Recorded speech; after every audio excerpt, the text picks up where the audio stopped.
Welcome to A Friend of Mine, a series of conversations with some incredible and inspiring women in business from regional and rural Australia. I'm Kimberley, your host and the founder and editor of Oak Magazine, and I cannot wait to introduce you to some amazing female entrepreneurs who will share with you their experience and knowledge of what it takes to start, grow and scale a successful business. So let me introduce you to A Friend of Mine. This is a special International Women's Day series featuring members of Club Oak, which supports and promotes your rural business through print, digital, audio and mentoring opportunities over a 12-month period. Lauren Barrett is the Director and Principal Psychologist at Regenerative Psychology. Lauren made Holbrook her home in 2020 and has watched her business flourish into a national service. With degrees in both psychology and business, Lauren has honed her expertise with extensive training in mental health services. In this episode, Lauren shares with us some valuable tips on how to achieve work-life balance. Meet my friend, Lauren. Hello, Lauren, and welcome to our special International Women's Day series. Thank you for having me. An absolute pleasure. I had just mentioned before to you that I'm keeping you in my back pocket at the moment because I know the area that you specialize in, what you're passionate about, and that skills and knowledge, that background. This is exactly what our Oak community have been asking for, especially in our recent survey. This is just like a little teaser for everyone of your speciality, really. Thank you. I'm so excited to be here and to be able to be part of the Oak community and participate in this. I agree. There's so much that we can do to support people more than we are right now. And I'd love to be a part of that and help get the messages out there. And you do have a real focus on small to medium rural and regional businesses as well, which I really like. Like, is there a reason why you've fit into that niche and not done anyone and everyone? Yes, so we have a focus in our EAP arm of our business around the small and medium because they're typically the organisations that are missed in all EAP services.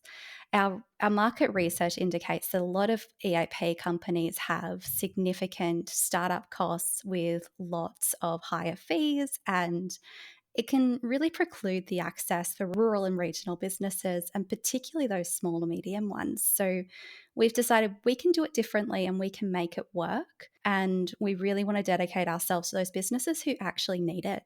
And you mentioned EAP, which is the Employee Assistance Program. If someone's from a corporate background, they will have heard about an EA program that, you know, their organisation, their company may have that they can access. You have some incredible stats around this area. Could you share one or two? Sure. We found quite a lot of amazing information when we were setting this up. And one of the ones that always stands out the most to me and that is really relevant for employers is that 37% of all employees surveyed find that they consider their employer to be their main support for their mental health, not their GP, not a psychologist, not family or friends, but their employer. And it's an absolutely amazing stat that reflects obviously trust in employers, but also the importance employers play in our lives. We also know that there's a lot of difficulty around managing burnout in workplace, and the State of Wellbeing survey from 2019 to 2022 indicated that at the time, 68.5% of employees were experiencing burnout at work. We haven't got the current stat for that one yet. They've just released the report, but there's a lot of information suggesting that it hasn't necessarily gotten better. Which is interesting, isn't it? Given that we've come out of that pandemic, and I think all of us thought that maybe, you know, that time that we'd spent at home with our families, we'd had that little bit of a reflection and like, hey, family's important. This work-life balance is important to us.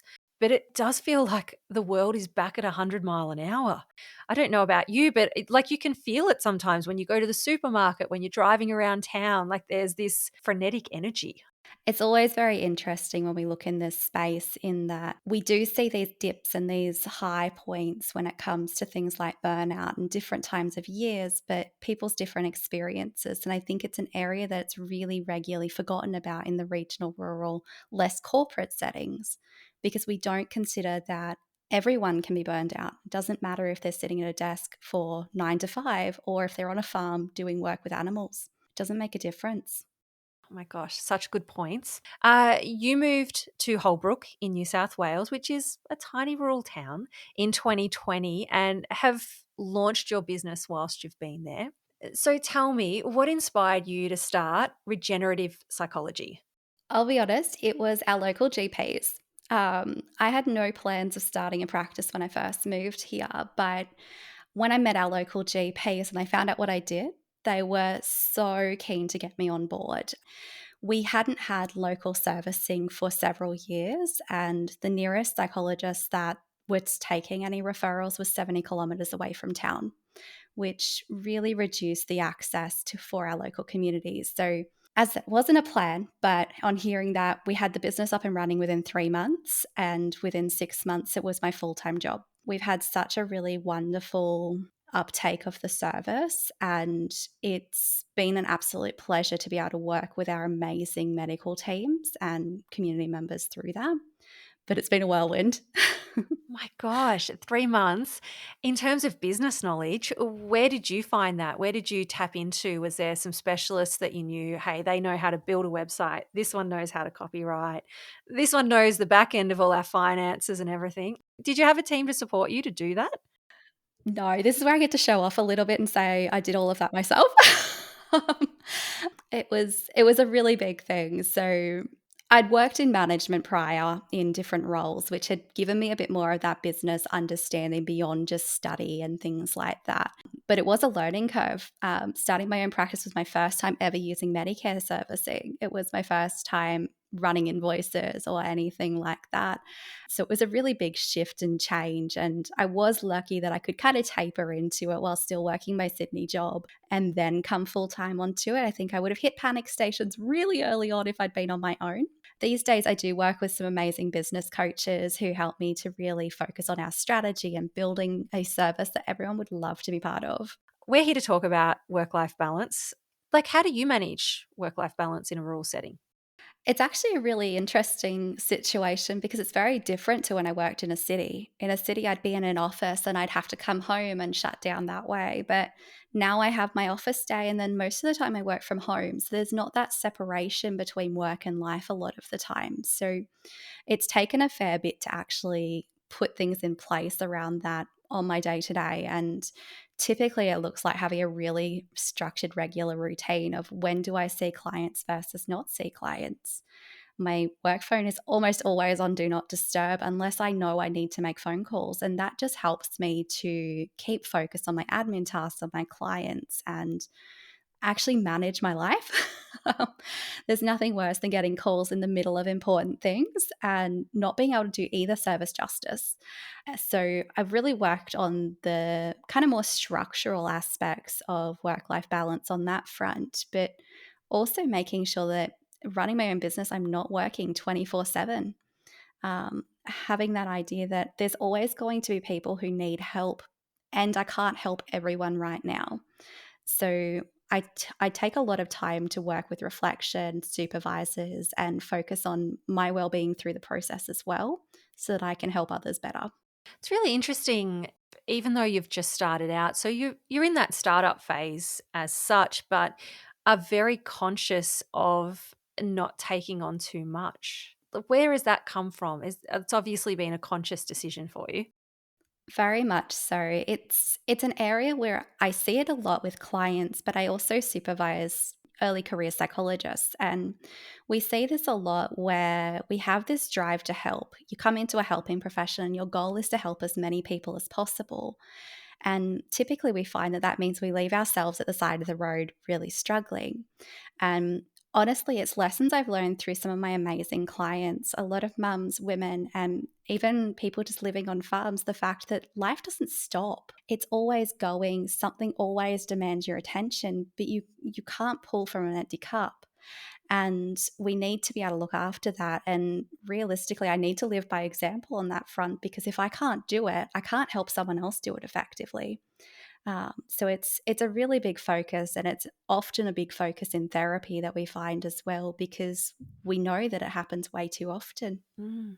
Do you see a lot of people come through that are struggling with that work-life balance, be it on a farm or running their own business?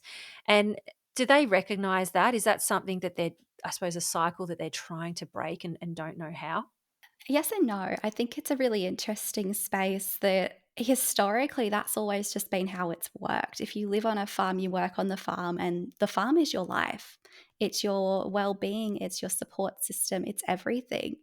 And we've moved into a way where we've now got greater connectivity. We can get off farm easier, we can connect with people more easily, but we haven't actually grown to allow space for that. So I see a lot of people who are working on farms, living on farms, married to people working and living on farms, who also then have their off farm jobs, their kids, they're managing, they're running their own little empire essentially. And a lot of the time, people don't recognize that they're doing too much.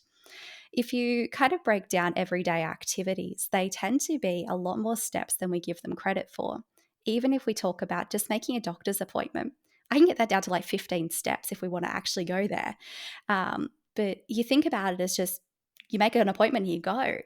There's so much more that goes into it. And that's what we're doing on a day-to-day basis when we're not looking after ourselves, is we're doing thousands upon thousands of steps without actually considering it. We think it's just 3 tasks. We've just spent 6 hours on those 3 tasks. There's no way it was just 3 tasks.